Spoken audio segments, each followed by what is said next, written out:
पावसाची चाहूल लागते तेव्हा काही खास पाहुणे दरवर्षी आपल्याकडे येतात. त्यातलाच एक पक्षी सध्या सांगलीच्या कृष्णाकाठी दाखल झालाय. तो म्हणजे चातक. हा पक्षी थेट आफ्रिकेतून हजारो किलोमीटरचा प्रवास करून इथे पोहोचतो.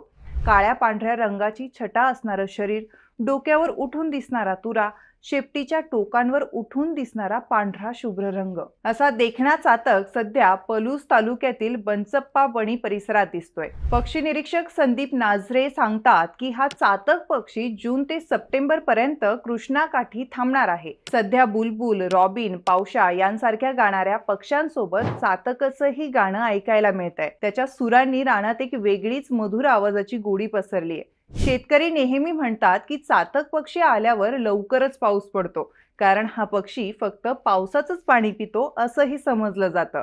म्हणूनच त्याचं आगमन म्हणजे पावसाची चाहूल लागल्याचं एक सुंदर निसर्गाचा संकेत असतो असंही म्हटलं जातं.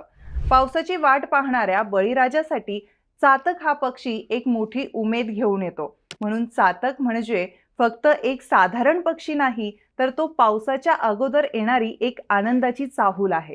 तुम्ही कधी पाहिलाय का हा चातक पक्षी? आम्हाला कमेंट करून नक्की सांगा आणि आमच्या ऑनलाईन नेताच्या यूट्यूब चॅनलला सबस्क्राईब करायला विसरू नका.